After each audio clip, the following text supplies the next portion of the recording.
los previos que ustedes han completado durante estos meses. Y queríamos terminar justamente con entender todo el proceso que hemos tenido de definir de alguna forma la corresponsabilidad. Entonces les voy a explicar un poco la agenda. Vamos a empezar justamente con una presentación de nuestro invitado, que es Juan Francisco Guerrero, quien nos va a hablar sobre la participación ciudadana y cómo un poco la corresponsabilidad se enmarca dentro de este marco normativo e institucional. Después vamos a hablar sobre una propuesta de corresponsabilidad que la hemos construido a partir de todos los ejercicios que hemos llevado a cabo durante los talleres en los meses que hemos estado trabajando. Y después tenemos un ejercicio de retroalimentación. Entonces, antes de empezar con nuestro invitado, quisiera pedirles que durante este taller ustedes sean súper críticos con todo lo que hemos hablado, ¿no? Como ustedes bien saben, la corresponsabilidad es un concepto bastante nuevo, no es algo que está tan consolidado y nosotros hemos hecho el esfuerzo durante todos estos módulos de ir desmenuzando cada parte, ¿no? Desde la parte normativa, desde experiencias prácticas, desde las propias discusiones que hemos tenido dentro de los grupos de trabajo. Entonces es súper importante que ustedes estén abiertos y también que sean súper críticos en el momento de discutir al respecto. En este sentido, le voy a dar paso a Juan Francisco Guerrero. Él es abogado especializado en Derecho Constitucional y es profesor de pregrado y de posgrado de Derecho Constitucional en la Universidad Católica, en la San Francisco y en la Simón Bolívar. Te doy paso, Juan Francisco. Como te comentábamos, te vamos a avisar cuando te queden 10 minutos y 5 minutos. Muchas gracias, Camila. Voy a dejar de compartir para que puedas compartir. Listo. Muchas gracias, Camila. Buenas tardes con todos. Efectivamente, mi nombre es Juan Francisco Guerrero. Y la tarde de hoy vamos a hablar sobre la participación ciudadana. Entiendo que ustedes han venido trabajando desde hace aproximadamente un par de meses para construir este concepto desde diferentes perspectivas.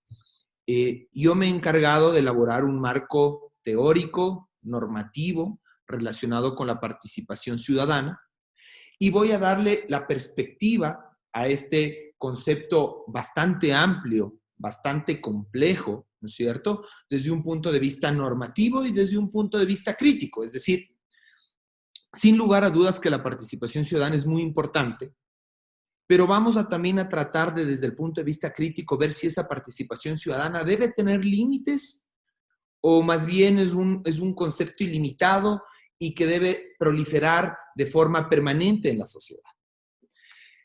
Les pido de antemano que todos sus comentarios, todas las inquietudes que ustedes tengan a lo largo de este trabajo que vamos a realizar, lo pongan vía chat con el propósito de al final poder revisarlos, poderlo comentar, poder intercambiar opiniones y poderle dar fluidez a este trabajo. Vamos a empezar con algunos conceptos clave en este momento, ¿sí? Vamos a hablar en primer lugar, ¿no es cierto?, del tema de la gobernabilidad. ¿Qué es lo que nosotros debemos de entender por gobernabilidad?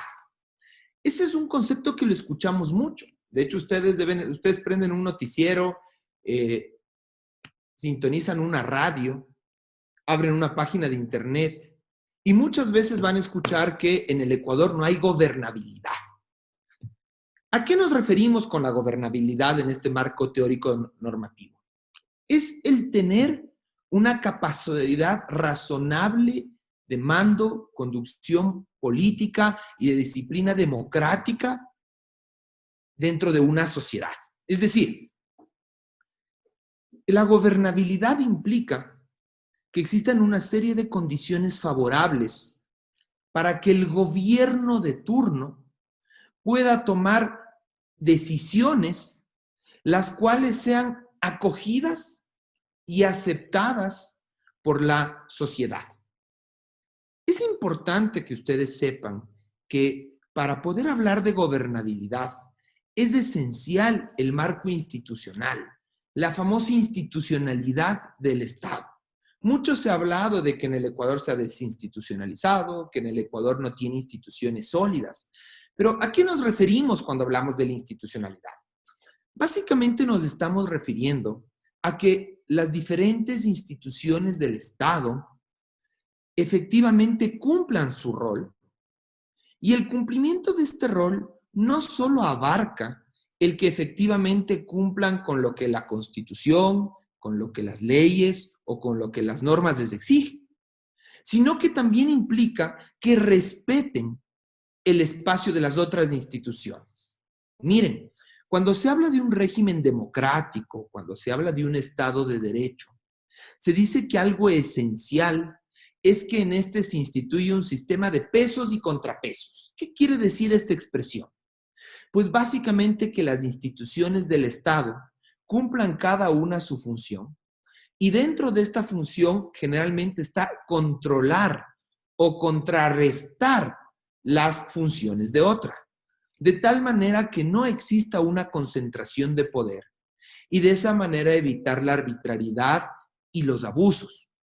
Una institucionalidad fuerte cuando existe en un país implica que no importa necesariamente cuál es el gobierno de turno, que no importa quién gana las elecciones, porque la institucionalidad, el aparataje institucional del Estado está lo suficientemente sólido para contrarrestar cualquier exceso de esa persona. Generalmente en el Ecuador, muchas veces tenemos miedo cada vez que se avecina una elección presidencial. Miedo y esperanza, seamos honestos, pero muchas veces hay temor. ¿Por qué temor? Porque no sabemos cuál va a ser la nueva visión del presidente o de la presidenta de la República. No sabemos a qué sectores va a favorecer y a cuáles va a desfavorecer. Nos preocupan las medidas económicas, nos preocupa que sea una política elitista, nos preocupa que solo privilegie ciertos sectores y no a otros. Y eso en gran medida obedece a que no tenemos una institucionalidad fuerte. Porque si tendríamos una institucionalidad fuerte, el presidente de la República sería solamente una entidad más. Y sabríamos que independientemente de quién llegue al poder, por ejemplo, el próximo año, vamos a tener un órgano legislativo fuerte que lo fiscalice, vamos a tener un órgano judicial o una función judicial consolidada que eventualmente juzgue sus actos impropios, vamos a tener una función de control que supervise cuáles son los gastos que realiza, cuáles son los programas que ejecuta. Y vamos a tener una función electoral que nos garantice a todas las personas que efectivamente nuestra decisión en las urnas se vea reflejada en quienes nos representan.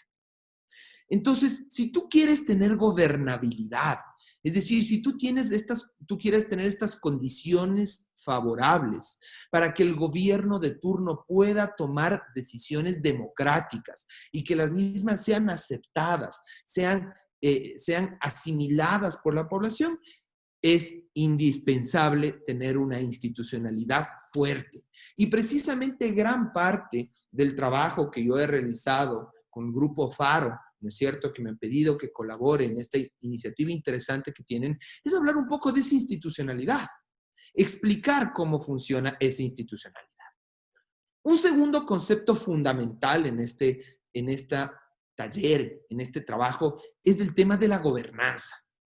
A ver, muchas veces, cuando nosotros hablamos del gobierno y cuando hablamos de los procesos de toma de decisiones, sentimos que son procesos lejanos, que son instituciones lejanas, en los cuales la ciudadanía, en el cual las personas que habitamos en un estado, tenemos poca o ninguna influencia. Muchas veces sentimos que para lo único a lo cual nos regresa a ver un gobierno, lo único a lo que nos regresa a ver un político, es en época electoral para tratar de asegurar nuestro voto a favor de una determinada posición.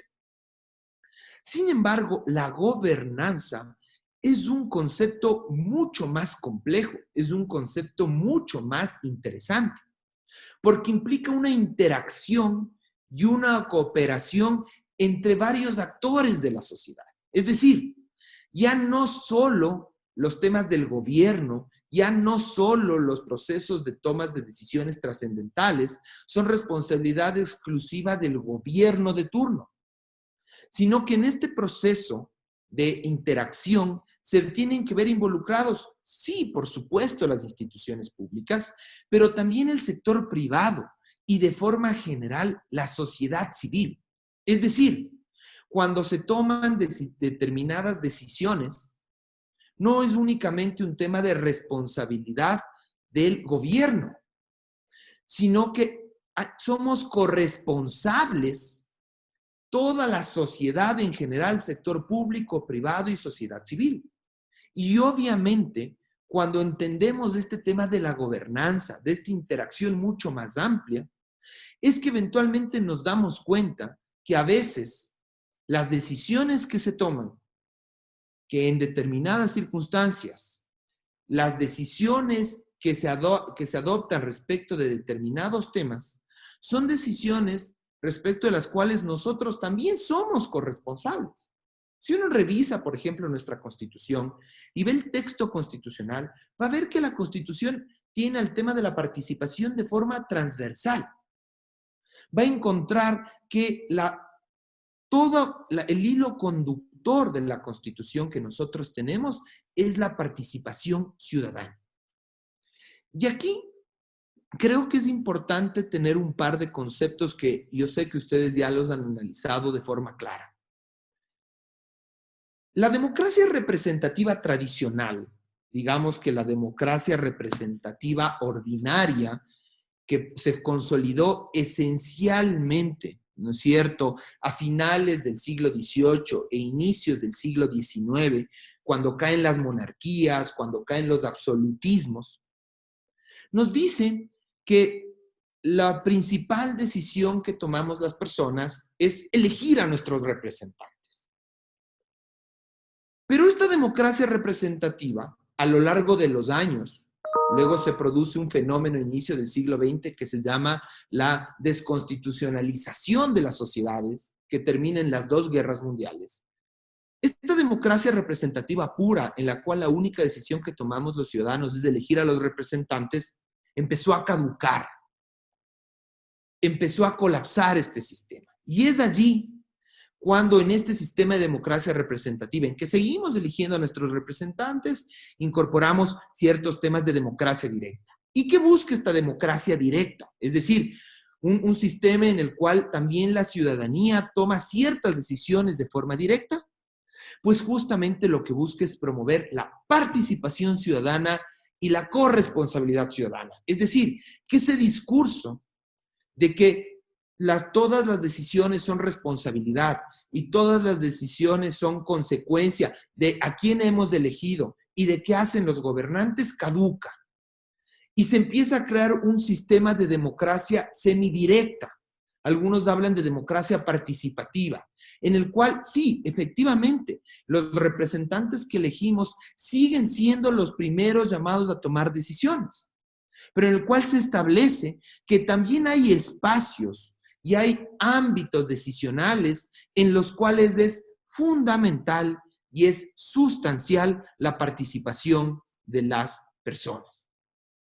Esta participación de las personas, esta participación ciudadana que a su vez genera gobernanza, nos puede llevar precisamente a la corresponsabilidad ciudadana, la cual es una cercanía del gobierno con la ciudadanía, en la cual todos nosotros, sin importar si somos funcionarios públicos, sin importar si pertenecemos al sector privado, sin importar cuál sea nuestro espacio en la sociedad civil, somos responsables, somos corresponsables de las decisiones que se toman y de lo que nos está pasando. Sin embargo, y aquí una vez que concluye este marco teórico, quiero hacer un par de ejercicios con ustedes que nos permita contestar una pregunta. Y es que todo este discurso construido en torno a la participación ciudadana, que teóricamente es muy interesante, ¿debe tener límites? Es decir, la participación ciudadana tiene un límite, hay espacios a los cuales no debe irradiarse la participación.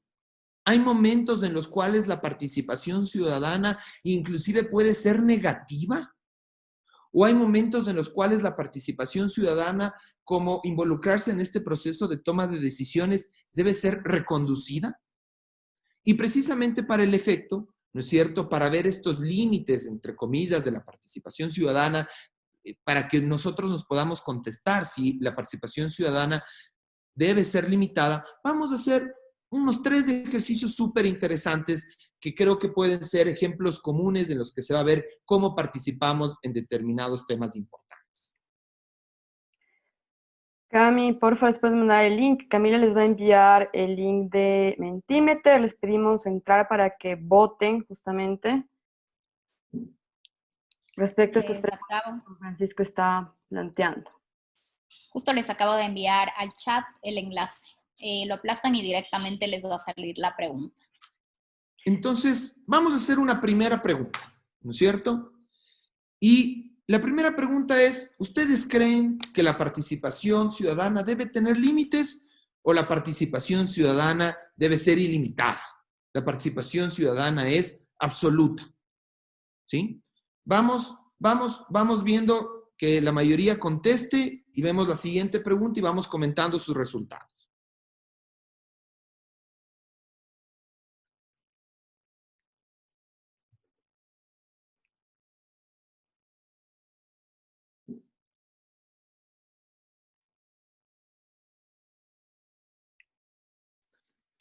Vemos que hay 84 personas reunidas y vemos una tendencia interesante, ¿no es cierto? Más o menos parece que hay un 55 a un 60% de personas, de participantes, que creen que la participación ciudadana, ¿no es cierto?, debe tener límites. Es decir, la participación ciudadana tiene ámbitos o tiene espacios en los cuales no debe promoverse o no debe necesariamente utilizarse para la toma de decisiones. Ahora, más o menos vemos que la tendencia se mantiene, ¿no es cierto? Quizás un 60-40. Vamos con una segunda pregunta, por favor. Vamos con la siguiente. Ahora, un tema que siempre es muy controversial. ¿Consideran que toda decisión tomada por la mayoría de ciudadanos de un país es una decisión legítima? En otras palabras,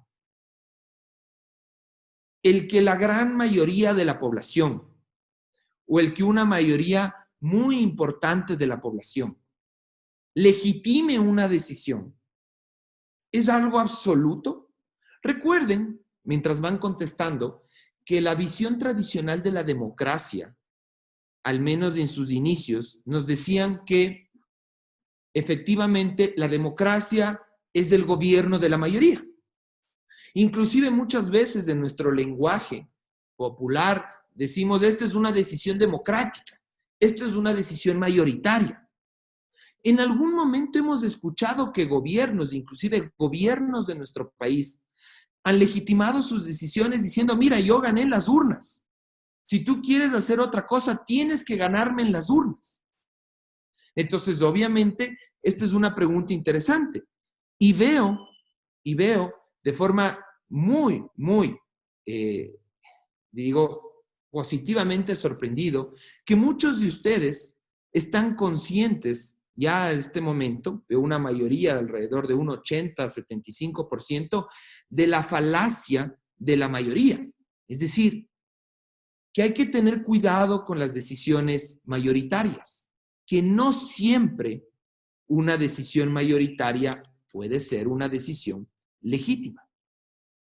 Vamos con la tercera pregunta de este primer grupo, una vez que hemos visto estas dos tendencias.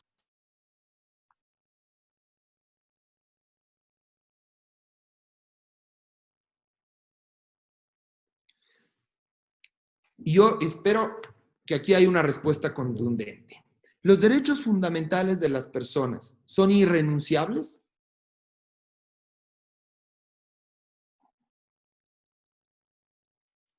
Como ustedes saben, los derechos fundamentales, al menos en la teoría, son esos derechos que tenemos las personas por ser seres humanos. Nuestra Constitución en su artículo 11 señala que los derechos están derivados de la dignidad de la persona humana. Es decir, estos derechos son inherentes a nuestra condición humana. La pregunta que precisamente yo les hago es si los derechos fundamentales de las personas son irrenunciables. Veo que igualmente hay una tendencia cercana al 80%, al 75%, que nos dice que sí son irrenunciables, que las personas no podemos renunciar a nuestros derechos. Perfecto. No sé si podemos cerrar esto en este momento y hacer un par de reflexiones sobre estas preguntas que les hemos hecho en cuanto a la participación ciudadana. A ver, ¿por qué estas preguntas? ¿No es cierto? Si la legitimidad de una decisión de un gobierno, por ejemplo, dependiera de la mayoría, los derechos de las minorías estarían en riesgo. ¿Por qué motivo? Porque el derecho de la minoría, cualquiera que sea esta minoría, dependería de las decisiones mayoritarias. Ahí hay que tener mucho cuidado, porque lamentablemente en los sistemas democráticos actuales se cree que participación es la decisión que toma la mayoría. Si yo tengo una decisión en la cual en su proceso han participado un número importante de personas y ese número importante de personas está de acuerdo con una decisión, yo automáticamente creo que esa decisión es legítima, sin reparar en que un claro límite que debe tener eventualmente esa decisión de la mayoría son las decisiones de las minorías. Miren, las democracias actuales se dice que ya no son aquellas en que las decisiones son tomadas por mayoría, que ese es un concepto superado. En las democracias actuales se dice que un verdadero sistema democrático es aquel en el cual existen el suficiente número de mecanismos contramayoritarios para evitar que los derechos de las minorías sean vulnerados por las mayorías. Entonces hay que tener mucho cuidado cuando se piense que cuando en un proceso de toma de decisiones ha habido unanimidad o ha habido casi unanimidad o ha habido una participación masiva a favor de una decisión determinada, esa decisión es legítima. Porque siempre va a haber un límite y ese límite son los derechos de las minorías.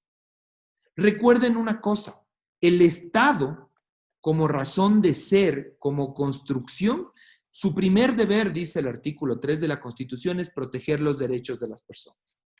Por lo tanto, si se vulneran los derechos de las personas, ninguna decisión, aun cuando sea mayoritaria, puede considerarse una decisión legítima.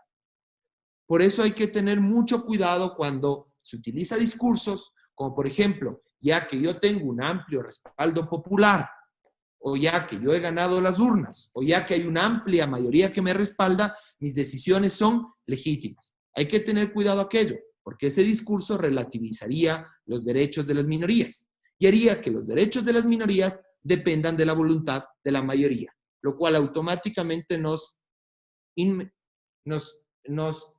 haría que nos adentremos en un estado no democrático. Vamos con un segundo grupo de preguntas, por favor, si son tan amables.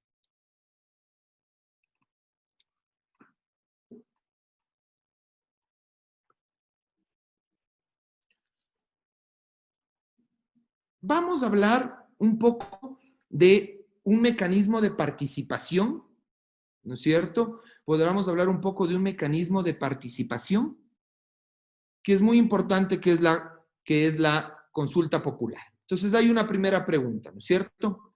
¿Creen que las decisiones importantes del gobierno deben ser tomadas a través de consulta popular? Es decir, las decisiones importantes que adopta un gobierno tienen que ser tomadas a través de consulta popular.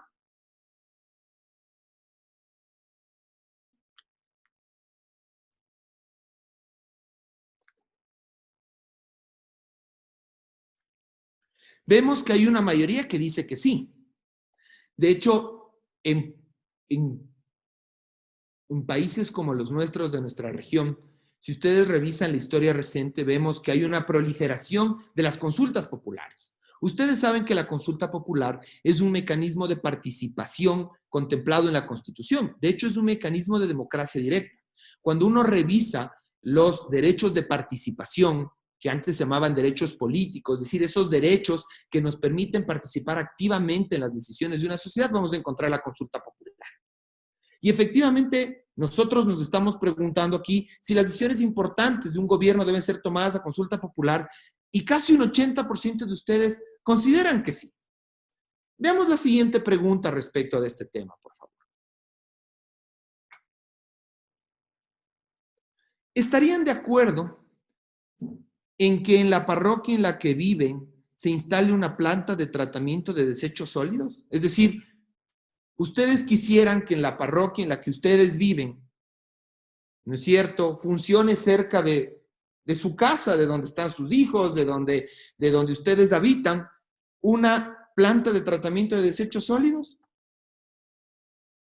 Y evidentemente vemos que hay una decisión mayoritaria, yo diría abrumadora, tal vez esta es la pregunta más contundente de las que hemos tenido que no, que decimos que no. Y yo les soy sincero, yo tampoco quisiera que en la parroquia en la que yo vivo se instale una planta de tratamientos de desechos sólidos, ¿no es cierto? Eventualmente la contaminación, los dolores, todas las complicaciones que giran alrededor. Veamos la siguiente pregunta.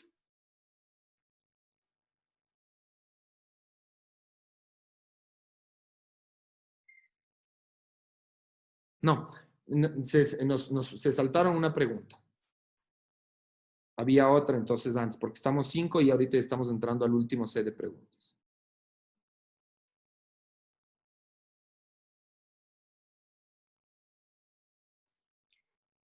Me manda directo a la otra, entonces no sé si la puedes hacer, la podemos hacer con la presentación y que respondan por el chat, por favor. Ok, por favor.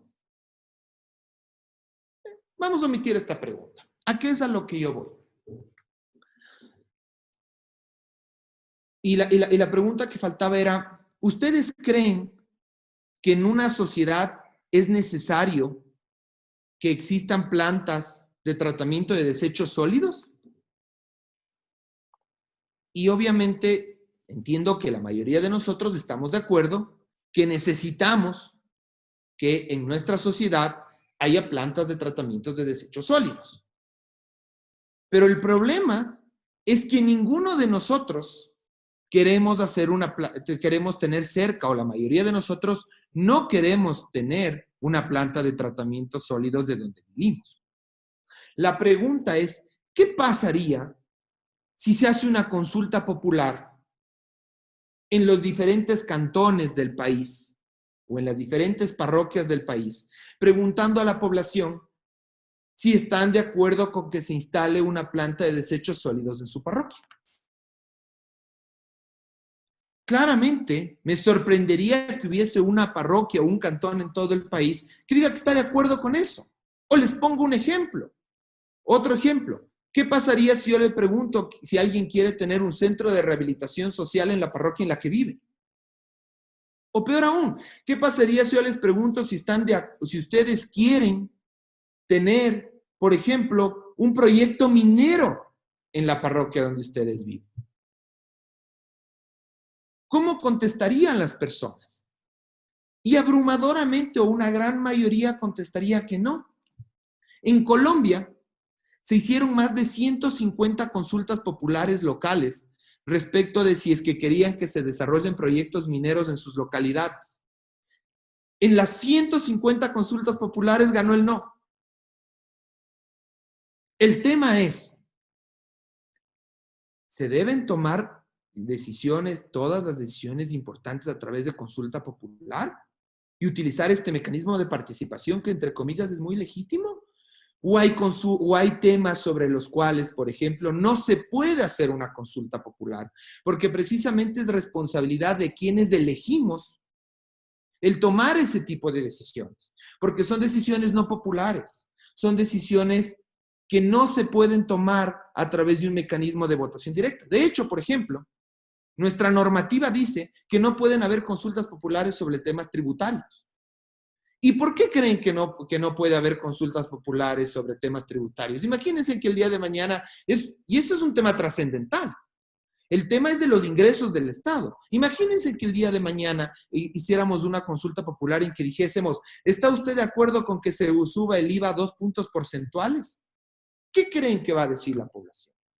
Pero es ahí cuando hay que entender que todavía vivimos en un esquema de democracia representativa. En esquemas de democracia representativa en los cuales los gobernantes tienen que tomar elecciones, tienen que tomar decisiones porque fueron electos para el efecto. Y no se puede pensar, por ejemplo, inclusive aún con lo interesante y noble que es la consulta popular, pretender hacer consultas popular para temas en los cuales claramente se necesita una decisión firme de un gobierno con legitimidad suficiente para eventualmente imponer decisiones que popularmente no son interesantes. Ahorita mismo tenemos un problema gigantesco en materia de minería a nivel nacional. Toda parroquia, todo cantón donde se está discutiendo el tema minero quiere hacer una consulta popular local. ¿Qué parroquia o qué cantón va a aceptar que haya un proyecto minero cerca, con todos los riesgos que eso representa? Y la pregunta es, ¿el país como tal puede prescindir de los ingresos que genera la minería? Simplemente les dejo en el aire. Vamos a ver un tercer grupo de preguntas y con eso voy terminando y no les canso más. Por favor, si nos pueden ayudar.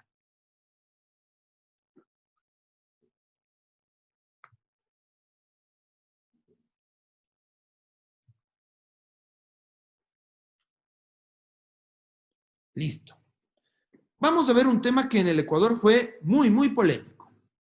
¿Están de acuerdo con que para ser elegido no se necesite pertenecer o estar afiliado a un partido político? Como ustedes saben, cuando nosotros retomamos a la democracia en el año 1979, la Constitución de la época, una de sus principales preocupaciones era fortalecer un sistema de partidos políticos. Y originalmente, si tú querías ser candidato a cualquier dignidad de elección popular, tú tenías que ser patrocinado, presentado por un partido político. Y no solo aquello, sino que tú tenías que estar afiliado al partido político. Sin embargo, conforme han pasado los años, eso se ha ido debilitando. Eso se ha ido regulando de forma regresiva. Hasta el punto de ahora en que no es necesario pertenecer a un partido político para ser candidato. Y yo les pregunto, ¿están de acuerdo con que para ser elegido no se necesita pertenecer a un partido político? Y veo que la mayoría de ustedes dice que sí, que efectivamente, en otras palabras, que los independientes también pueden ser candidatos. Perfecto. Vamos a la siguiente pregunta.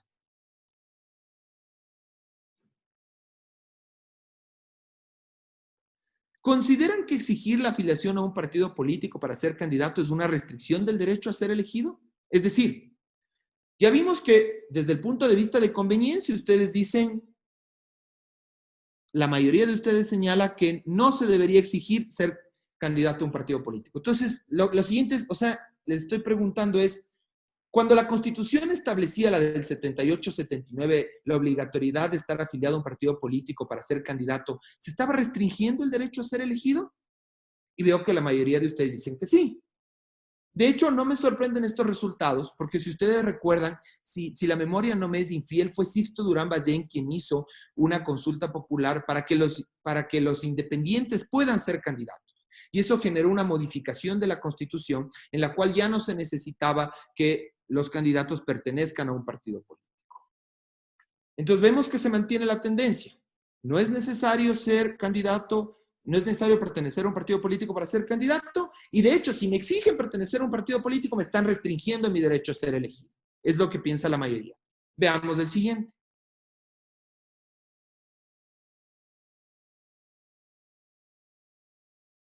¿Usted cree que en este momento el gran número de precandidaturas a la presidencia de la República es positivo para el país? Es decir, ¿ustedes creen que, por ejemplo, en las circunstancias actuales del país, el que tengamos entre 16 y 19 precandidaturas, ahorita están en 16, ¿es algo bueno o no?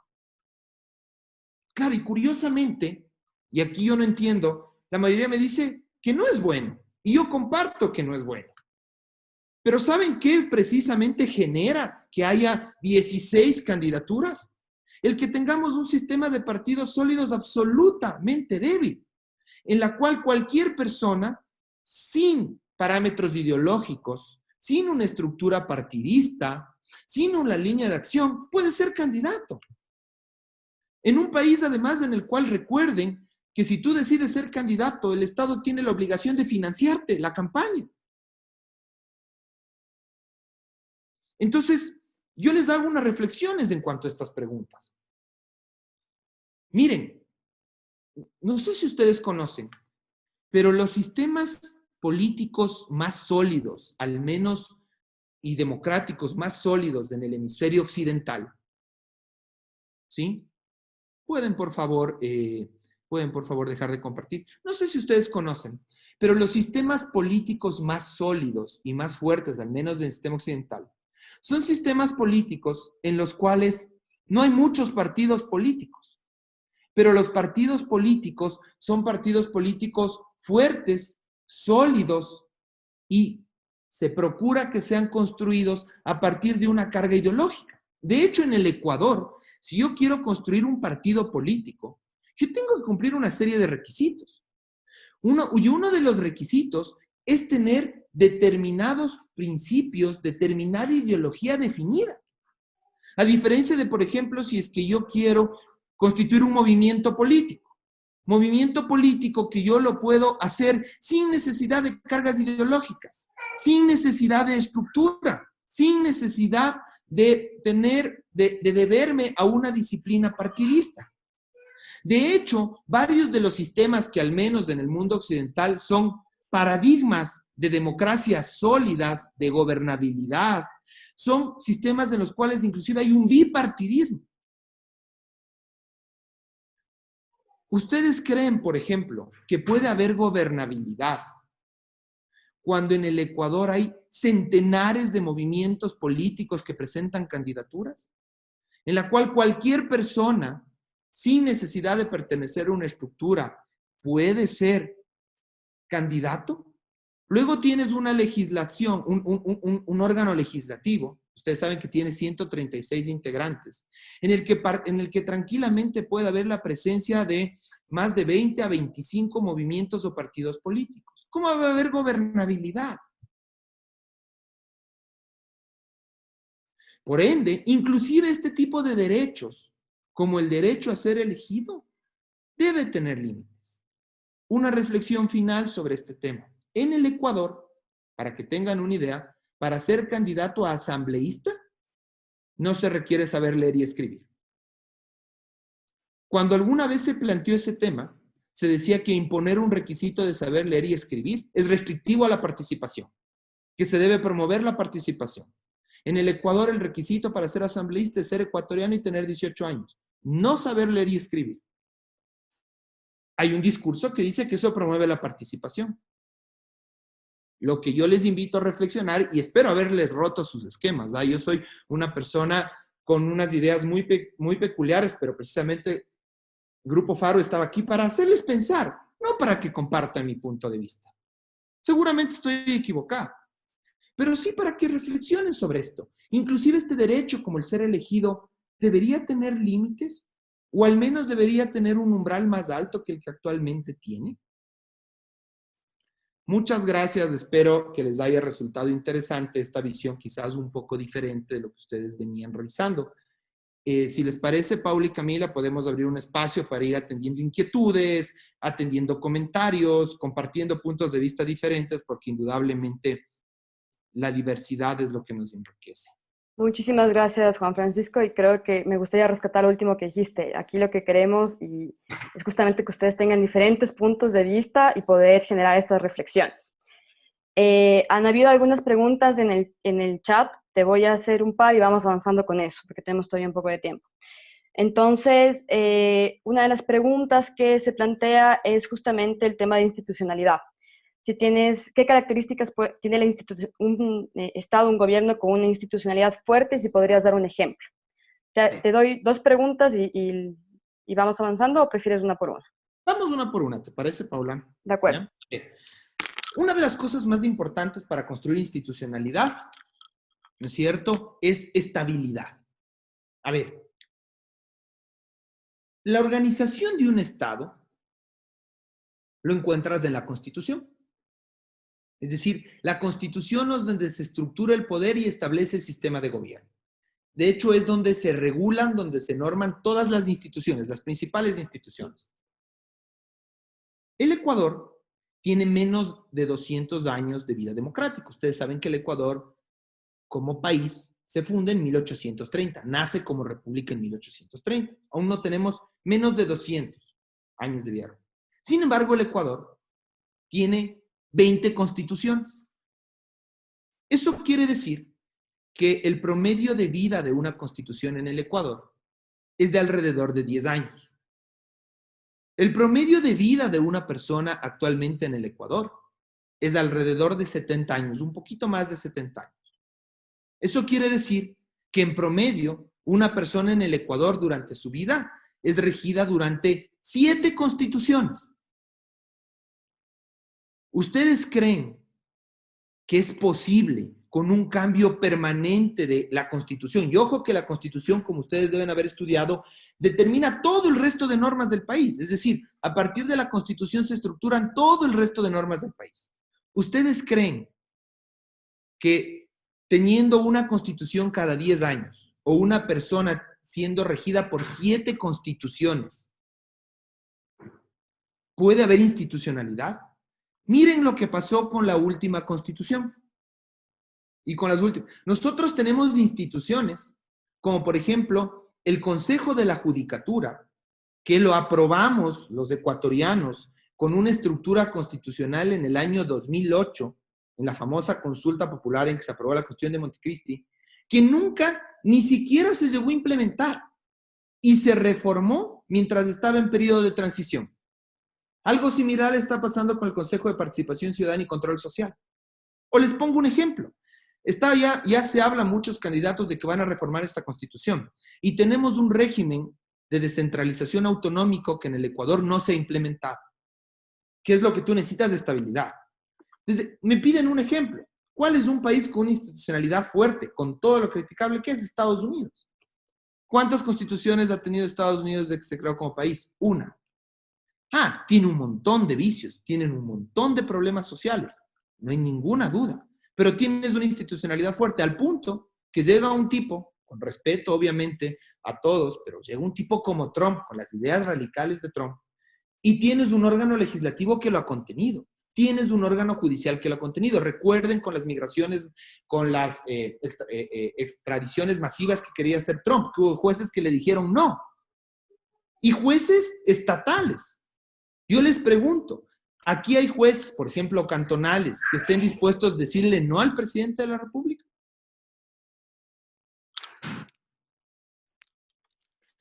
Alguien pone, por ejemplo, me dice, yo pondría como ejemplo a Suiza. Definitivamente Suiza es otro muy buen ejemplo de una institucionalidad sólida. Y de hecho Suiza es un caso muy particular porque de hecho se instituye en base a cantones, ¿no es cierto? Ni siquiera con una constitución como tradicionalmente nosotros lo vemos, estable totalmente en el tiempo, ¿sí?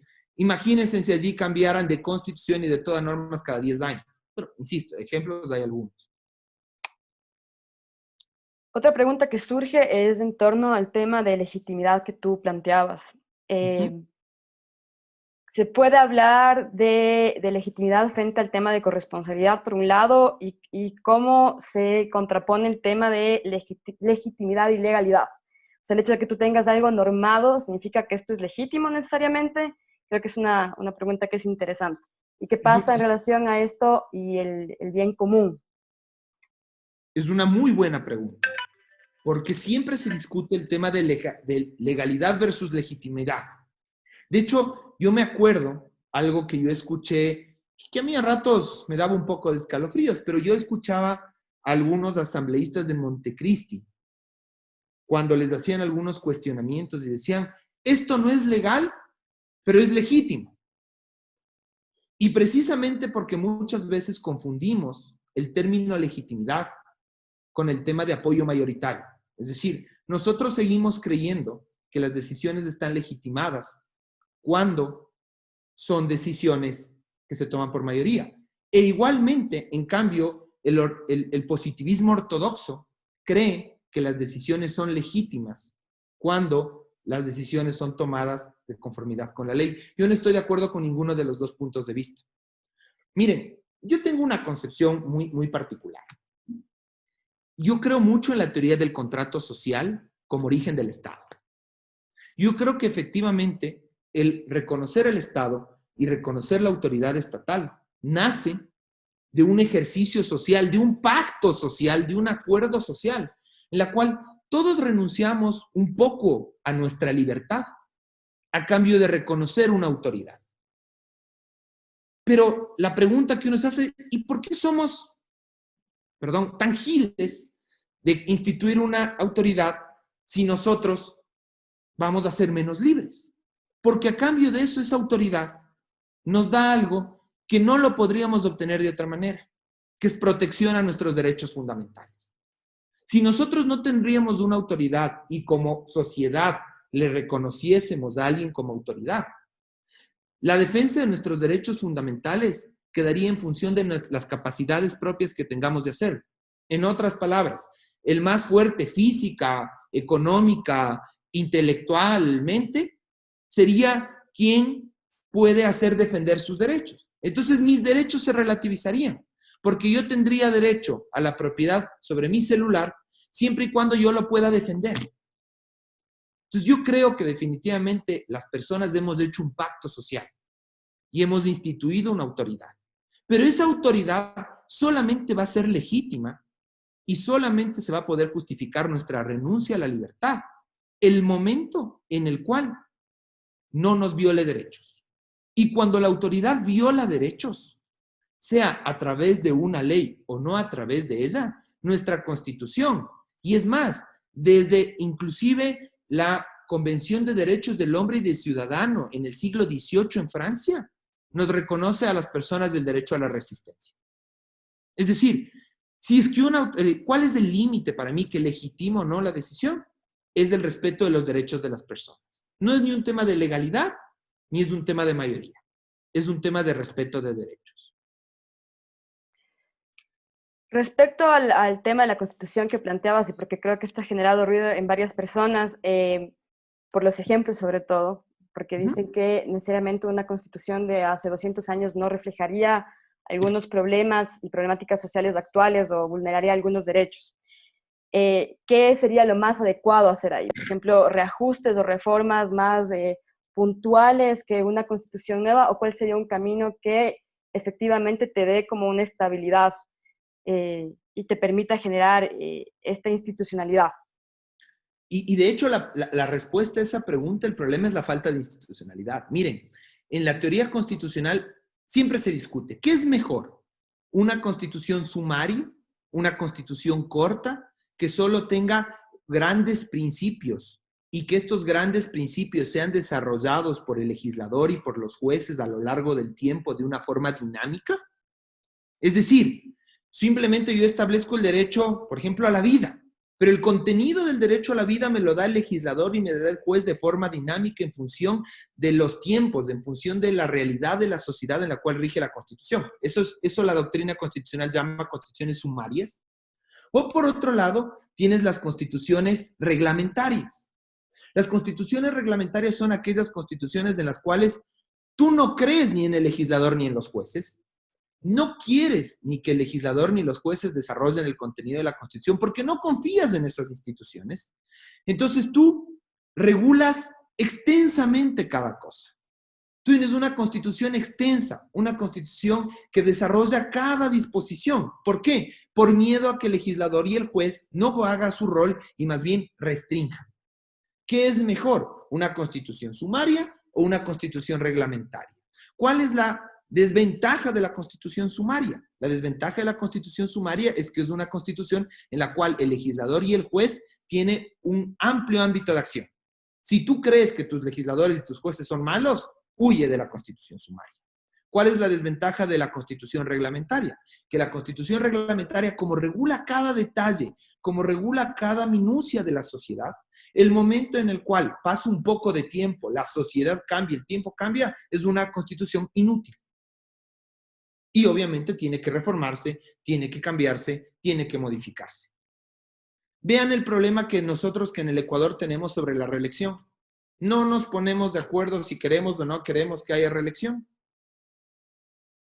Como en el Ecuador se regula eso a nivel constitucional hasta el detalle, creo que desde el año 2008 vamos 4 reformas en torno al tema de la reelección. Y evidentemente el ecuatoriano, por la falta de institucionalidad que hay, no creemos ni en los jueces ni en el legislador. Que Dios nos libre del juez y del legislador. Así que, en definitiva, hagamos una constitución reglamentaria. ¿Cuál es el problema de la constitución reglamentaria? Incurre en lo que la doctrina constitucional llama decalage, que es el envejecimiento de la constitución. Cuando la constitución se desfasa de la sociedad en la que rige.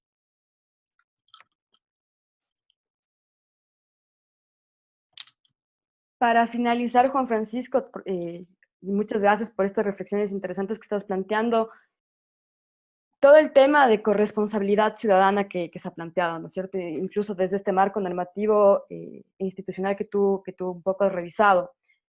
Hay espacios en los que se puede desligar del tema de participación ciudadana y la responsabilidad recae también entre otros actores, desde, por ejemplo, el gobierno, desde ámbitos normativos, del sector privado, en generar condiciones, o cuál es esa relación. Y también, en relación a este punto, ¿qué pasa cuando, por ejemplo, con el ejemplo que tú planteabas de las consultas populares, es requerido tener un nivel más técnico, una comprensión más técnica de un tema para poder participar? ¿Cuál es la vía que puede tener un ciudadano más promedio para poder también ser partícipe? A ver, cuando se habla de la participación ciudadana, tenemos que considerar que nuestra Constitución y nuestras normas contemplan 2 grandes mecanismos de participación. Uno son los mecanismos de participación directa, es decir, cuando el ciudadano participa directamente en el proceso de toma de decisión. Por ejemplo, la consulta popular. Por ejemplo, la revocatoria del mandato. Pero tú tienes también mecanismos de participación en los cuales el ciudadano no es el responsable final de tomar la decisión. Pero el ciudadano sí puede participar en el proceso de construcción de esa decisión. Y yo creo que a ratos el problema que existe es que nosotros solo visibilizamos el primer grupo de mecanismos de participación y no entendemos que la verdadera responsabilidad de la ciudadanía debe ser mucho más activo en el segundo grupo de mecanismos, incluso que en el primero. Porque el primer grupo de mecanismos de toma de decisiones de forma directa es un mecanismo costoso, que debe ser excepcional y que no se lo puede hacer de forma regular. De hecho, la doctrina denomina a los sistemas de los cuales se hace todo el tiempo consultas populares, democracias plebiscitarias, en los cuales se cae en la falacia de la mayoría, en creer que todo es legítimo por la mayoría. Pero ¿y qué pasa con los mecanismos de participación? Que no te permiten decidir directamente, pero sí formar parte del proceso de esa decisión. Yo creo que allí es muy importante la corresponsabilidad de la ciudadanía. Les pongo un ejemplo. Nosotros siempre decimos que las leyes son malísimas en el Ecuador, que el trabajo legislativo es pésimo. ¿Saben cuántos proyectos de ley hay actualmente de iniciativa ciudadana? 0. Es decir, la Constitución te dice, mira, los ciudadanos también podemos presentar proyectos de ley. Pero los ciudadanos tenemos que recopilar un número importante de firmas, alrededor de 30,000 firmas. Si es que nosotros queremos que, por ejemplo, se apruebe una ley mejor elaborada sobre un tema que nos interesa, como sociedad civil deberíamos organizarnos y presentar un proyecto de ley ciudadana. Proyecto de ley ciudadana que además tiene un montón de ventajas, porque tiene que ser aprobado en un determinado tiempo, porque no puede ser vetado por el presidente de la República. Sin embargo, la mayoría de personas ni siquiera conocemos de esa posibilidad. A tal punto que, insisto, ¿cuántos proyectos de reforma de ley o todo de ley actualmente se sustancian? 0. Otro ejemplo. Todo el tiempo se quiere hacer consultas populares por temas de carácter, por ejemplo, de proyectos extractivos. Quiere que la gente decida sobre si se hace o no se hace un proyecto extractivo. Pero, por ejemplo, hay procesos, como por ejemplo la consulta ambiental, la socialización ambiental, que están regulados en nuestro país, en el cual efectivamente las comunidades que están en la zona de influencia directa del proyecto tienen la posibilidad de participar, prácticamente de negociar los términos de esa eventual explotación. ¿Qué es lo que muchas veces ocurre? Lo que muchas veces ocurre es que esos procesos de participación absolutamente legítimos y loables, ¿no es cierto? Y que permitirían que las comunidades sean corresponsables de cómo se desarrolla el proyecto, no solo de cómo se desarrolla, de cómo se concibe, son proyectos que se terminan prostituyendo. ¿Por qué? El poco interés de las comunidades y efectivamente algunos grupos de líderes que eventualmente se ponen a negociar con las empresas que se dedican a la extracción beneficios personales. Entonces, yo creo que sí tenemos que poner énfasis, no tanto, y esa es mi opinión, no tanto en pretender utilizar mecanismos de participación directa todo el tiempo, sino involucrarnos en los procesos de participación que permiten construir las decisiones. Eso es gobernanza en realidad. Gobernanza no es que me convoquen a consulta popular y yo votar sí o no. Porque además las consultas populares teóricamente se dicen son válvulas de escape social, en realidad son encuestas de popularidad del proponente. Pero en cambio, estos mecanismos de participación, estos mecanismos como, por ejemplo, la socialización de un proyecto, de un proyecto extractivo, la presentación de un proyecto de ley, ¿no es cierto? El poder fiscalizar los actos del poder público. Si las cosas creemos que están mal, nosotros tenemos la posibilidad y tenemos mecanismos de denunciar actos de corrupción. Nosotros tenemos la posibilidad de activar controles de diferentes organizaciones. Lo que pasa es que ahí tenemos nuevamente el problema de institucionalidad. ¿Por qué los ecuatorianos muchas veces no presentamos denuncias, por ejemplo, en la fiscalía? ¿Por qué no vamos a la Contraloría? Porque no creemos en la institución. Porque ya esas instituciones nos han defraudado. Entonces, y yo con esto concluyo y les agradezco por su paciencia, conceptos como institucionalidad, gobernabilidad, gobernanza, participación ciudadana y corresponsabilidad son complementarios y tienen que ser vistos como un todo con una visión integral. Gracias. Muchísimas gracias, Juan Francisco, por esta muy interesante exposición. Has generado bastante polémica entre los participantes, que creo que es algo bueno porque creo que los temas que has planteado han llevado a la reflexión. Entonces, te agradecemos muchísimo por todas estas reflexiones. Muchas gracias, Paula. Yo como siempre les digo a mis alumnos de la universidad, mi objetivo es generar crisis. De la crisis salen ideas, de la crisis nace el pensamiento y evidentemente yo tengo mis puntos de vista muy particulares, pero espero haber aportado, insisto, no para trasladarles mis taras, mis prejuicios, pero sí para generarles crisis y invitarles a pensar en un punto de vista distinto que les ayude en este interesante proceso que están con Grupo Faro a consolidar estos conceptos. Muchísimas gracias, Juan Francisco. Gracias a todos por su atención y por su paciencia. Muchas gracias, Paula. Gracias, Camila. Un gusto. Igual, chao, chao. Muchas gracias a ti y a María también. Gracias, Paula. Muchas gracias. Voy a compartir la pantalla. Creíamos justamente como parte de todo este proceso que era importante tener algunos cuestionamientos, porque como les habíamos dicho desde un inicio, lo que nos interesaba es crear este marco más conceptual de la corresponsabilidad en conjunto. Sé que hay varias preguntas que se quedaron sin responder, hay algunas que no están ligadas necesariamente con la exposición de Juan Francisco y un par que se quedaron todavía sueltas que vamos igual a enviarle para que nos pueda ayudar con esas reflexiones. Igual todo esto va a estar grabado y subido a la plataforma en la siguiente semana. Entonces, en relación a esto, queríamos presentarles justamente como parte del proceso y los diferentes ejercicios de reflexión que hemos tenido, las actividades que hemos realizado con ustedes, las exposiciones de los diferentes expertos, una primera conceptualización del concepto, pensando qué es la corresponsabilidad, cuáles son sus límites y también sus características. Lo que nos interesa con esto, por un lado, es que ustedes puedan tener también, perdón, justo se acababa ya el tiempo de Juan Francisco.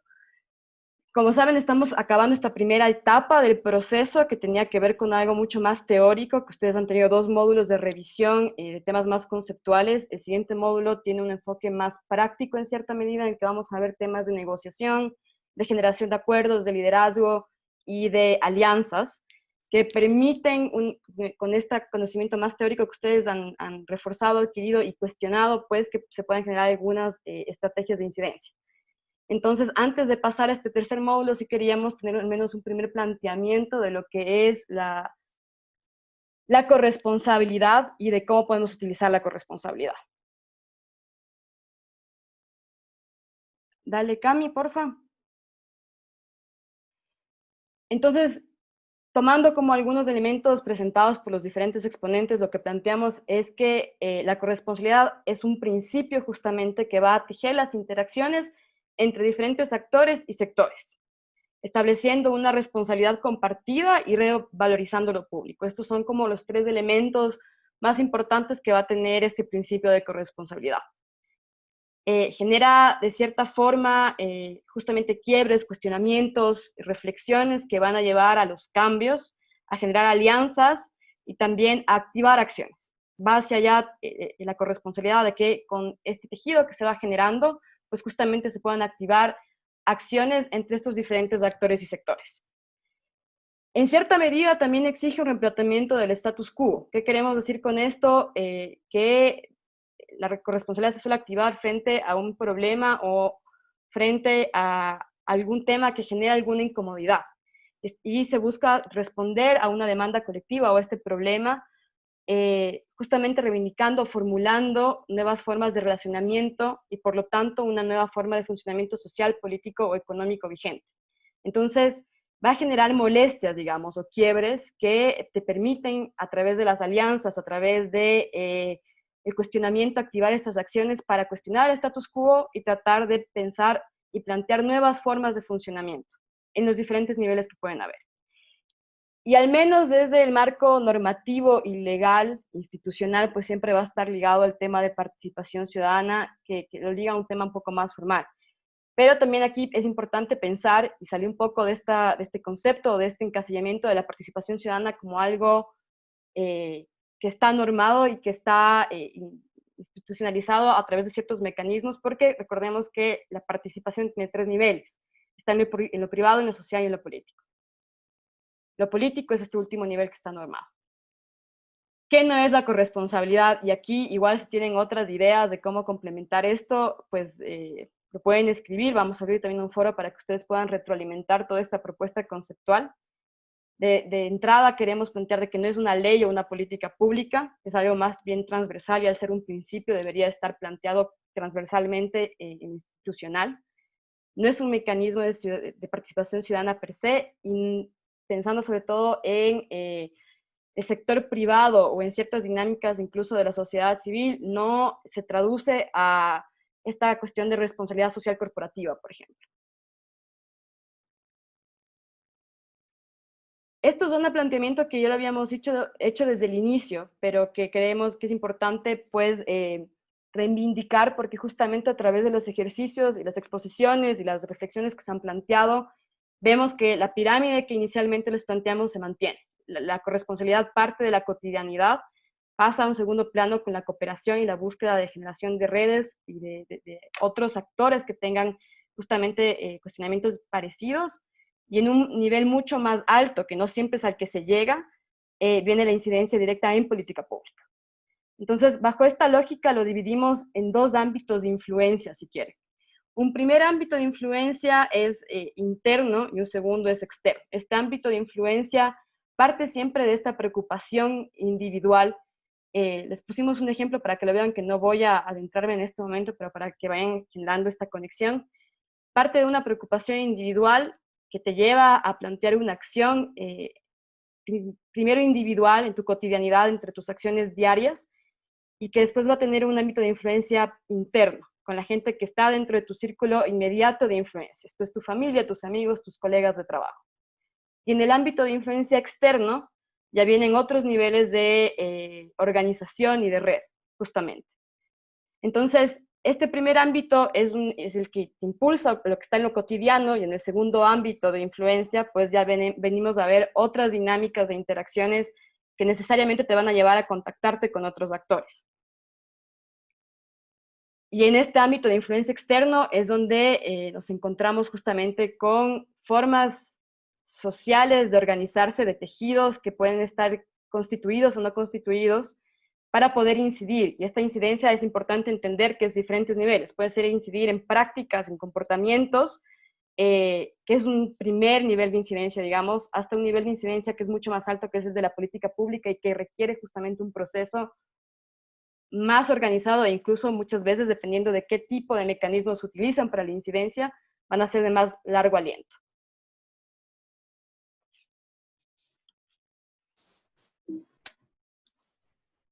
Ok. Ahora vamos a hablar un poco de los actores. Nosotros a lo largo también de estos módulos hemos identificado ciertas experiencias. Toda esta parte de qué actores se involucran, qué acciones tienen también estos actores, justamente, lo hemos sacado de los ejercicios que se han trabajado justamente en los talleres a partir de las experiencias contadas. Entonces, en este sentido, nosotros los planteamos a los actores agrupados de esta forma, ¿no?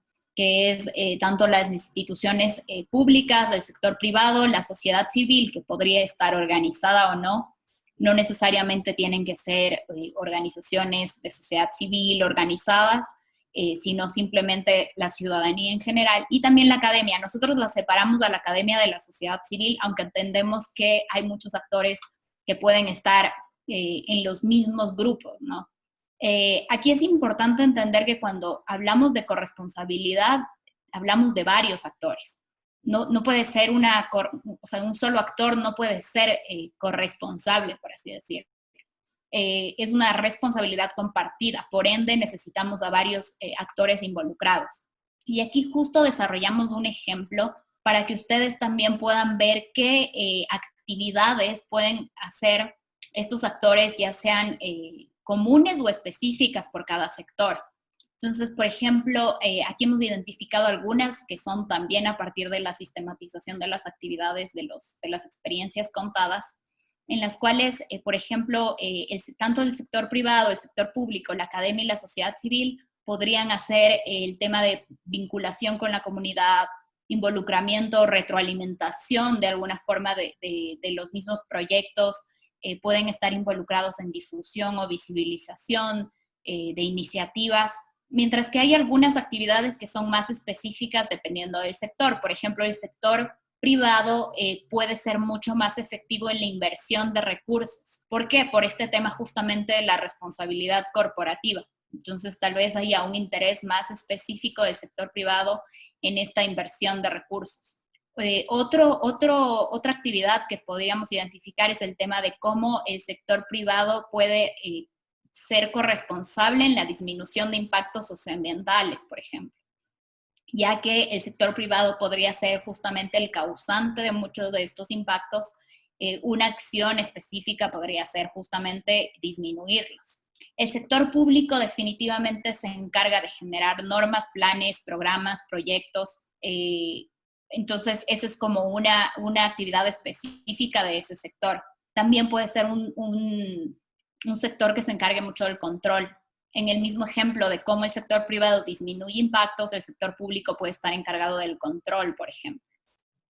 La investigación es una actividad muy específica a la academia, a pesar de que los otros sectores también lo pueden hacer. Es una actividad que la academia debería ser mucho más fuerte en eso, ¿no? Cómo la investigación se involucra con todas las otras acciones de los diversos actores, es un ejercicio justamente de corresponsabilidad. Y el tema de generación de innovación tecnológica también nos parece que puede funcionar desde la academia. Por otro lado, la sociedad civil podría tener acciones específicas como el tema de cambios de comportamiento a través de campañas de concientización, y también en un tema de seguimiento, cómo da asistencia a actores tanto públicos como privados, incluso asistencia para ejercer el control social. O sea, creo que es un actor fundamental en el ejercicio de control social, la sociedad civil, como les decía. tanto organizada como no. Estos son ejemplos, ¿no? Podríamos identificar muchas otras actividades que pueden estar, que pueden ser para los 4 sectores y también específicas, pero es interesante tener este ejercicio y creo que está bien si lo piensan así porque luego vamos a ver cómo planteamos ustedes, ¿no? En el ejercicio un ejemplo de cómo también se involucran los diversos sectores o actores y cómo cada uno tiene, se encarga de alguna forma de su parte y de alguna forma así se vuelve un mecanismo de corresponsabilidad. Entonces, ahora también quisiéramos ver un poco las limitaciones, que las hemos visto igual a lo largo del curso, y creo que especialmente en el primer taller y en el taller de hoy, nos hemos enfocado mucho en el tema institucional. ¿Por qué? Porque creemos que como limitaciones per se, las limitaciones per se están más relacionadas al tema institucional. En el primer taller, me parece, vimos esto sobre cómo el tipo de régimen puede justamente ser un limitante para la corresponsabilidad. Si es que nosotros enmarcamos a la corresponsabilidad ciudadana dentro de una participación democrática, va a ser muy difícil sostener que podemos ser corresponsables en dictadura, por ejemplo. Entonces, es importante considerar esto. De ahí, dentro de los marcos normativos e institucionales, también un poco pueden constreñir el ejercicio de la corresponsabilidad. Y aquí nosotros identificamos algunos, el marco normativo principal que rige a la participación y por ende también a la corresponsabilidad. Como ustedes lo vieron igual en el módulo 1, el tema de cómo la Constitución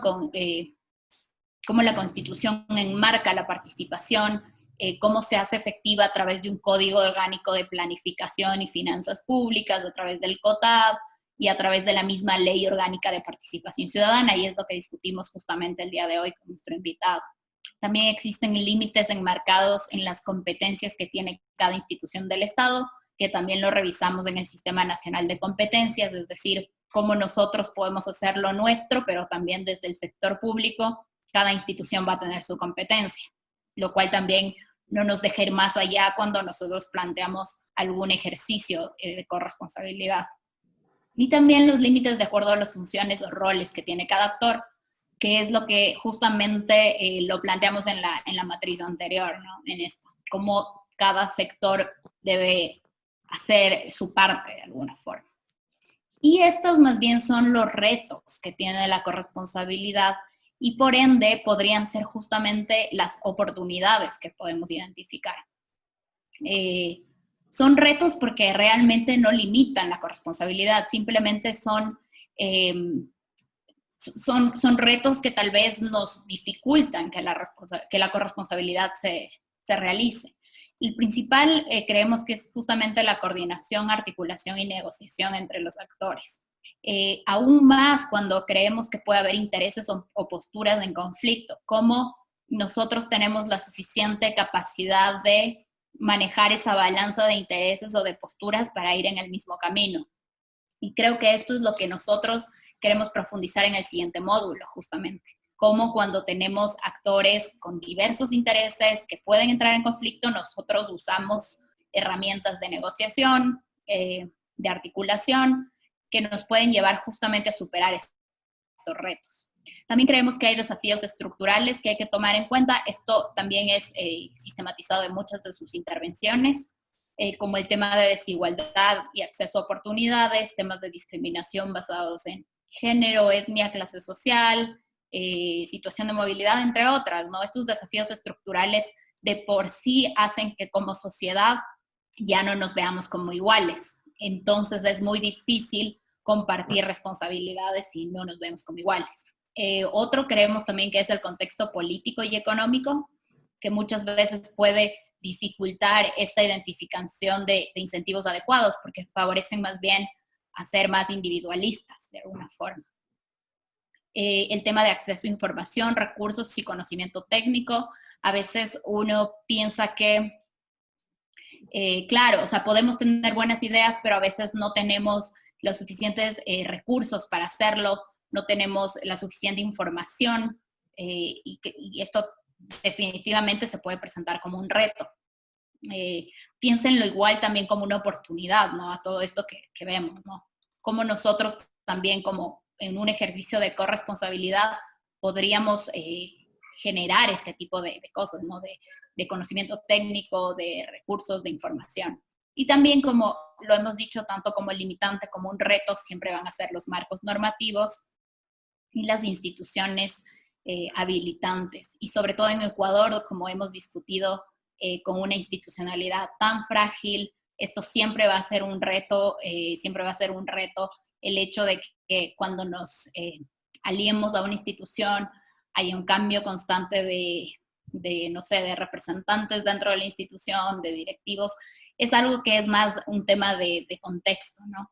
Y hay que verlo también como un reto y como una oportunidad, como les decía.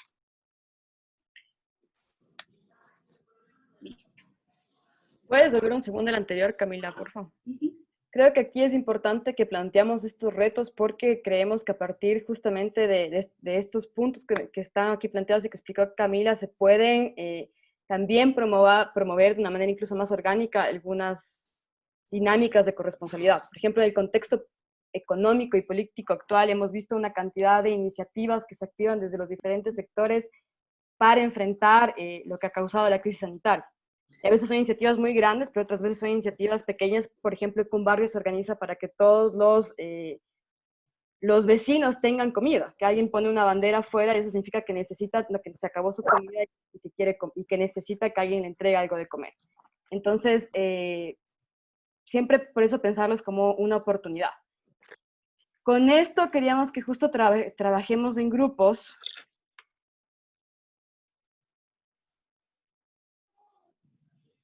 para identificar cuál sería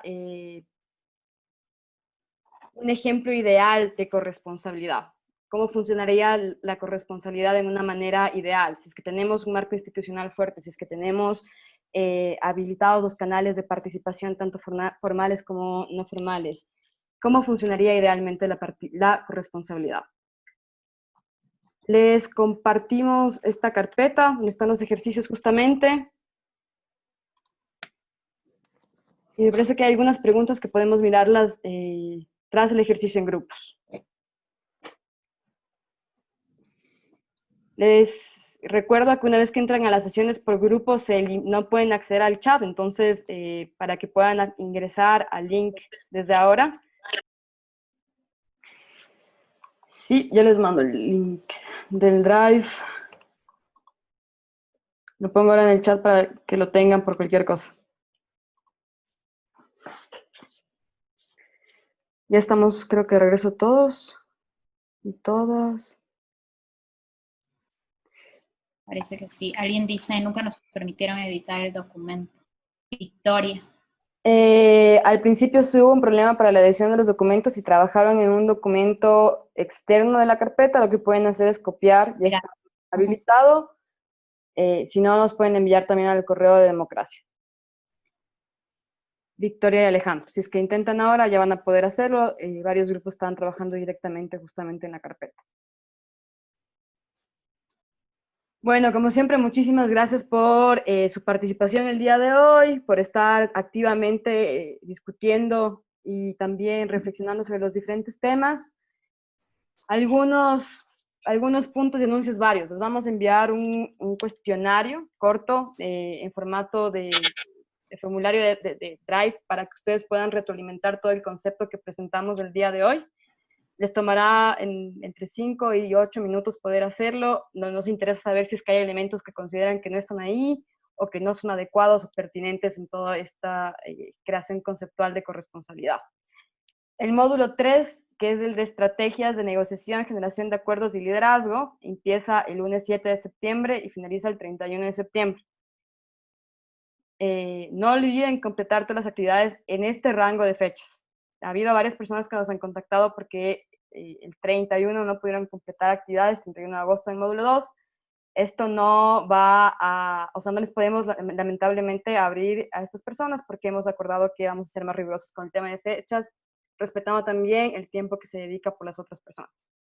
Para el módulo 3 vamos a tener 3 talleres, uno el viernes 11, otro el viernes 18 y otro el viernes 25. El viernes 11 va a ser un taller más corto, va a ser solamente 1 hora, por lo que les pido que se conecten de manera puntual. Vamos a comenzar un poquito más tarde para que puedan estar todos, ya que va a ser solamente 1 hora. Viernes 18 y viernes 25 sí son 2 horas. También les quería recordar que justamente abrimos las convocatorias de los fondos Semilla y las presentaciones de las propuestas son hasta el 14 de septiembre. Hasta el día lunes vamos a recibir todas las preguntas que puedan tener al respecto. Les invitamos a participar. Ustedes, por ser parte de este proceso, justamente tienen algunos puntos extra, quienes han estado activamente participando tanto en los talleres como en la plataforma. Para la presentación de estas iniciativas, hemos solicitado que se haga en alianza entre diferentes organizaciones o una organización con academia o sociedad civil.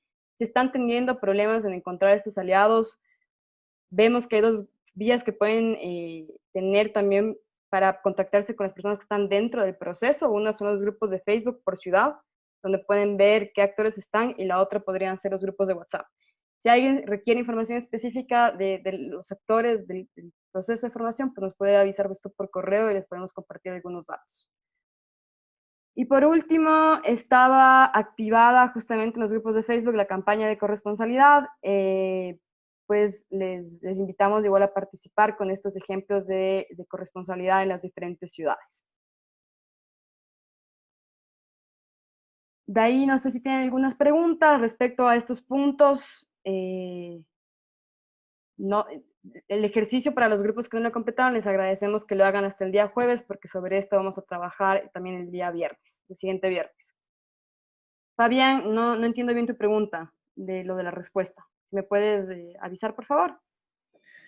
Buenas noches con todos y todas. Bueno, no sé si pasó con algunos compañeros, pero en el caso mío, cada vez que quiero ingresar a la plataforma, no me reconoce el usuario ni la clave. Entonces he tenido muchos problemas porque cuando quiero ingresar, me pide eso y al correo llega, por ejemplo, los bloqueos por los números de intentos erróneos que tengo. De acuerdo. Y cuando me responden, ya se acaba el tiempo porque no todo el tiempo puede estar en la plataforma. Y por ejemplo, en la primera unidad hasta ahora no me han dado respuesta y pasó lo mismo, les mandé todos los soportes con referente a esta dificultad. Entonces, mi consulta es que sí sería bueno que se verifique casos específicos, como en el caso mío, ¿no? Gracias. De acuerdo, gracias Fabián por esta información. Me parece raro que no te hayan dado respuesta, pero voy a hablar con el equipo de soporte porque te tienen que resolver de alguna forma. No sé si hay alguna otra pregunta. Si es que no, pues les agradecemos mucho por la participación, por toda la discusión. Sabemos que la presentación de Juan Francisco pues generó algunas polémicas y también nos interesa que haya esas discusiones. Sí, buenas noches. Sí. Una pregunta nada más. Tal vez en el trabajo en grupo se tiene que utilizar algún comando para que se guarde el documento o se guarda automáticamente en el Se guardan automáticamente, Oscar. Ok, ya. El grupo 2, muchas gracias. Disculpe que le moleste. Una pregunta, por favor. Claro, Gabriel. ¿Le puedo hacer una pregunta con respecto a la convocatoria de los fondos Semilla? Sí. Lo que les vamos a agradecer respecto a estas preguntas es que nos envíen por correo, porque estamos recopilando todas las cuestiones, las preguntas y cuestionamientos que han habido, porque pueden ser de utilidad para las otras personas que también quieren presentar justamente estos fondos. Bueno, gracias. Estimada Paula, respecto justo a lo que estás abordando del tema del correo, quizás la convocatoria para lo que son preguntas y respuestas hubiera chance de mandar hasta la siguiente semana, porque según el cronograma era hasta hoy. Entonces, eso también sabe generar un poquito de, no sé, de... Sí, quizás en hay este problemas sentido, gracias Pedro por el comentario, por eso justamente les decía que estamos extendiendo la fecha para las preguntas hasta el siguiente lunes. Vamos a receptar las preguntas hasta el final del día lunes de la siguiente semana. Buenísimo, muchísimas gracias. Con gusto. Y pues bueno, con eso acabamos. Muchísimas gracias. Si alguien tiene alguna pregunta puntual, se puede quedar y respondo. La persona que tenía las preguntas de los fondos igual la puedo responder, pero con eso liberamos a las otras personas. Muchas gracias y que tengan una buena noche y un buen fin de semana. Que tengan Gracias. Gracias, una buena noche. Gracias, buenas noches con todos. Gracias a todos. Disculpe, Muchas gracias. una preguntita. Gracias, buenas noches. No sé quién me estaba hablando, pero sí. Yo, Rosa. Rosa Cabezas, dígame. Sí, eso de las preguntas no lo entendí bien. No, las preguntas hemos planteado si es que tienen alguna pregunta respecto a la aplicación a los fondos semilla, que nos pueden enviar hasta el día lunes por correo. Si es que hay algo puntual en este momento, igual se pueden quedar y lo respondemos. Ah, ya. Eso era mi interrogante. Yo pensé que había algún trabajo extra que no me he dado cuenta que ha habido. No, es justo de esta aplicación a los fondos. Ah, ya. Gracias. No hay de qué. Muchas gracias, adiós. Chao, muchas gracias. Chao. Buenas noches. Gracias. Bueno, buenas tardes, buenas noches. ¿Puedo hacer una pregunta, Paula, por favor? Claro, Rosa. Ya, a ver, se refiere a, hay algunas, una idea y propuesta, diría que interesante. La primera es, ¿podemos articular con otros participantes de este taller, de este curso? ¿Podemos hacerlo para presentar el proyecto? De ley que sí, ¿no es cierto? Claro Podemos que sí. articular. Sería ideal si pueden hacer eso.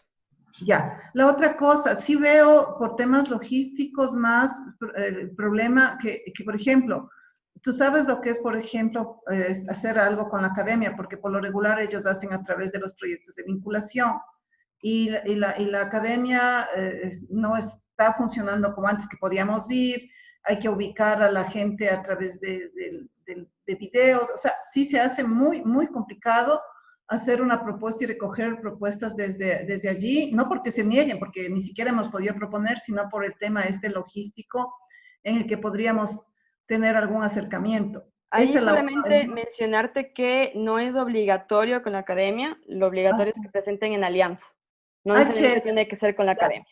Entonces, la otra pregunta, entonces, sí podríamos hacer con estudiantes que están aquí, que hemos logrado tener alguna afinidad en esto, y claro que de sí. hecho vamos a hacer. Ahora, la otra cosa, tenemos las organizaciones por lo regular desde la sociedad civil o colectivos no tenemos vida jurídica porque nos negamos a hacer eso, o sea, porque estamos funcionando así como más abiertamente, con menos cohesiones, así lo sentimos y creo que en eso coincidimos algunos y otros no, por supuesto están con vida jurídica, pero tenemos un espacio de organización de la sociedad civil que sí tiene vida jurídica. Podemos hacer a través de ellos, en alianza con ellos, el proyecto, ¿verdad? No es obligatorio que tengan conformación jurídica o que sean formales para la aplicación.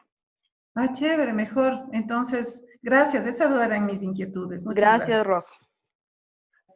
Paula, disculpa que te moleste. Perdón, justo Gabriela, estaba justo antes que tú estaba Lisset. Entonces, que pregunte Lisset y después vienes tú. Ya, gracias. Gracias, Paula. Buenas noches con todos. Una pregunta. Bueno, te había comentado hace un momento por el chat interno que por temas laborales y temas de salud yo no había podido realizar la unidad número 2, algunas actividades. Entonces, no sé si luego va a haber alguna forma de recuperar estas actividades frente a las calificaciones con las que aprobaremos el curso. Mi preocupación sobre todo por un tema de salud que se debería considerar sobremanera en estas épocas en esta época que estamos atravesando, o sea, más es por esa situación. Entonces no sé si se va a dar alguna actividad adicional en el futuro. Eso, por favor, gracias. Sabes que no lo teníamos pensado, pero puede ser una buena opción, lo vamos a plantear con el equipo y les dejamos saber si es que pueden recuperar con las tareas, sobre todo, tal vez con una puntuación menor, pero les estamos contando, de acuerdo con tu observación. Muy gentil, muchas gracias. De ahí estaba, no sé quién estaba antes de Dan. Creo que me dijo a mí. Sí, justo Gabriela. Ya, muchas gracias. Como mencionaba Rosita, ella mencionaba de esta parte de la logística y sí se hace complicado realmente hablar con las personas y tratar de establecer estas alianzas. Entonces, por ejemplo, para la idea en la que estaba pensando, se tienen a las personas y demás, pero no son conocidas directas mías, sino de mi hermano. Entonces, es un poco más complicado hablar con ellos. Claro, pero esto sí es un requisito indispensable para la aplicación. En eso no habría cómo hacer un cambio. Tienen que hacerlo en alianza con otras organizaciones, colectivos de sociedad civil, grupos de estudiantes, emprendedores, academia, pero la aplicación tiene que ser con algún tipo de alianza. Sí, sí, o sea, sí, la intención es hacer con alianza, pero, o sea, no he podido contactarme con ellos. O sea, es pensado en estas personas, pero no he podido contactarme con ellos. Entonces, no sé si simplemente puedo hacer el proyecto, pero claro, nombrarles de estas personas como estos colectivos, pero todavía no les puedo avisar o algo de No, alguna forma. tienes todavía 10 días, te sugiero que más bien trates de contactarte con ellos en el tiempo que queda y que puedas establecer Bueno, al menos una contraparte, sí. bueno, muchísimas gracias. Dale, Gabriela. Dani, Hola, ¿cómo están? Buenas noches. Primero agradecerles por la oportunidad y por todo el trabajo. Por otro lado, ¿cuál sería el medio idóneo como para poder realizar preguntas como ya más de estructura del documento? nos puedes escribir por correo a democracia@grupofaro.org. Ya, perfecto. Y en el tema de los acuerdos, por ejemplo, nosotros tenemos un proyecto con gente de Quito, de Riobamba y de Cuenca, pero es un programa más bien como enfocado a lo deportivo. Pero, por ejemplo, en la Universidad Católica tuvimos un acercamiento y ellos tienen un club. Entonces, ¿podría el club, que es de la Universidad Católica, fungir como esta contraparte? Ahí te sugiero que revises los temas específicos de cada una de las convocatorias por ciudad porque cambian y veas con cuál se puede alinear de una mejor forma. Ya, Porque de eso ok. dependerá que sea tal vez este club que mencionas de la Universidad Católica u otro aliado. Ya, ok. De Listo. acuerdo. Muchas gracias. Con gusto, Luis, y creo que contigo acabamos. Hola, buenas noches. Quería tener un poquito claro el tema de las alianzas con el sector público, la academia. Yo personalmente tengo un proyecto que, o sea, no trabajo directamente con el municipio, pero existen emprendedores. Bueno, hay un proyecto de emprendedores en Riobamba, básicamente, pero a partir de esto del COVID, ellos se quedaron prácticamente sin nada porque los ingresos de ellos eran las ferias. A partir de ello, yo, eh, por, por amigos conocidos que tengo a los emprendedores, empecé a trabajar en el tema de marketing digital, WhatsApp, Instagram, esos temas, ¿no? Pero Ujú. trabajo con ellos de emprendedores. Entonces, la pregunta mía es, si es que yo eh, presento el proyecto, tendría que tener algún documento, no sé si del municipio o de la academia también, o debe tener de por medio algún documento oficial. No tiene que ser oficial, pero sí tiene que haber como algún tipo de alianza consolidado, que debería ser como un envío conjunto o como una firma conjunto, y te sugeriría ahí más bien que tal vez lo hagas con los emprendedores directamente, con un grupo de emprendedores y puedan plantear en conjunto la propuesta. Pero Pero sí de tiene hecho, que ser con esta alianza de algunos actores, ¿no? exacto, pero de hecho, o sea, yo trabajo por lo menos con unos 8 emprendedores que le ayudo de esta manera, pero obviamente por el tema del tiempo no puedo estar todo el tiempo también, ¿no?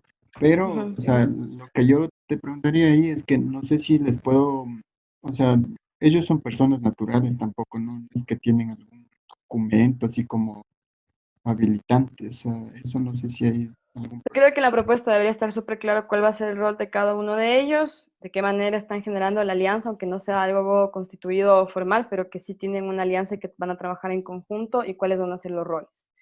Y en la carta que tienen que enviar, pues explicar esto que me estás mencionando. Esa sería la sugerencia.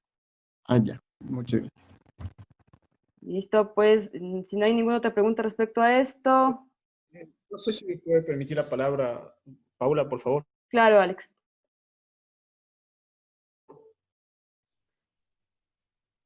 Alex. Sí, ¿me escuchan? Ya, muchas gracias, muy gentil. Estaba en internet. Sí, estamos bien. Bien, la referencia al compañero Luis, yo también tengo planteado presentar el proyecto, no sé si presentar el proyecto con un grupo de emprendedores. No sabía que Ujú. Luis también se encontraba en la ciudad de Riobamba y manejaba la misma línea. Podríamos por este lado conversar y más bien se le hace extensa la invitación a Luis. Justo le revisaron el perfil de Facebook, estamos conectados y ojalá acá en Riobamba podamos hacer alguna cuestión. Me presento, Alex Berrones, Luis, un gusto, y ya estamos en este curso y podemos hacer algo por Riobamba y por este grupo de emprendedores. Podemos juntarnos. Pues claro, dame tu contacto, sí, para Luis, estar seguro. te envío este momentito un mensaje a Facebook, tú me respondes, nos ponemos en contacto y podemos empezar algo. Ok, Chévere. listo. Un gusto. Chévere, qué bueno que se haya generado esta sinergia. Igual si quieren pueden ponerle, pueden poner los contactos, los correos en el chat. Pamela, puedes abrir el micrófono, Pamela. Aló, ahí estamos. Sí. Justamente lo que pasó con los compañeros me parece una casualidad y iba justamente un poco la recomendación. Yo he revisado algunos perfiles, pero sin embargo no sé si habría la posibilidad de generar alguna forma en la que más o menos cada quien más o menos indique su línea para ver si se pueden hacer alianzas entre el mismo grupo. Sabes que es una muy buena sugerencia. Podemos activar alguna especie de foro en el que puedan indicar en qué temas les gustaría trabajar para la propuesta y así pueden ponerse en contacto a través de los grupos de WhatsApp. Súper buena idea. De Facebook, perdón. Sí. Me parece una súper buena sugerencia. Muchas gracias. Ya se fue, ya se fue. Andrés, no sé si tenías alguna pregunta. Sí, quisiera, más bien, más que pregunta, quisiera también unirme a los compañeros de Riobamba para ver si es que podemos generar algo ahí medio chévere. Tengo ahí una idea media simpática también con el tema y con lo que les estoy escuchando creo que podríamos encajar ahí en el tema. Alex, ahí le puedes compartir tu contacto también a Andrés, Andrés, igual buenas Luis. noches. Sí, yo también estoy en Yo creo que Riobamba. este espacio fue fundamental. Andrés, no sé si tú me dices, no te veo tu apellido completo, si es Moyano. Mollón, Andrés Mollón. Ya, Porfa, entonces, Andrés, te puedo enviar una solicitud a Facebook en este momento, sería importante conectarnos y aprovechando de la confianza de Paula que nos permite estar en este chat. Chévere, gracias. Y igual a los compañeros que por ahí podemos articular algo acá en Riobamba, creo que sería importante. Pero bueno, me alegra mucho que haya salido esto. Seamos ciudadanos un poco más activos en estos temas. Súper. Igual voy a tomar la sugerencia de Pamela para activarlo el día lunes y que puedan tener estos grupos de afinidad un poco para mirar si es que pueden generar alianzas para la aplicación. Paula, una pregunta, perdón.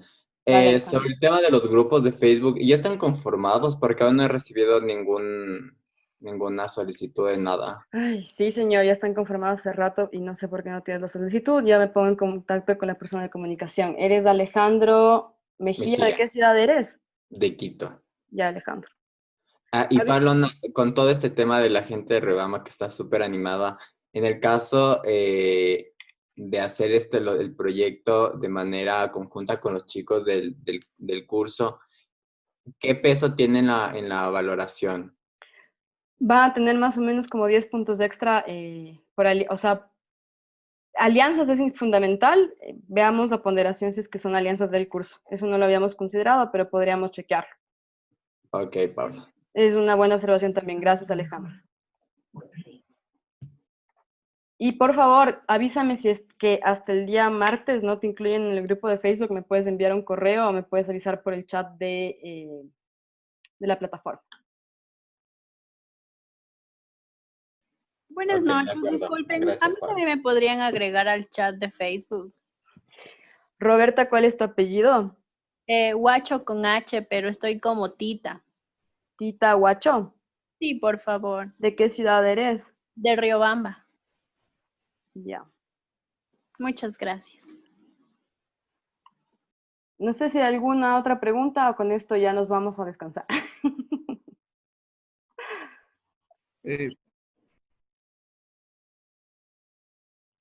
No, ya chicas, ya es suficiente. Ya están con los ojos rojos, ya vayan a descansar ya. Muchas gracias, Chao, chao. gracias. Gracias, que tenga una buena noche. Cualquier cosa igual nos pueden contactar por correo electrónico. Muchas gracias. Chao, que tengan buen fin de. Chao, chao. Chao, chao.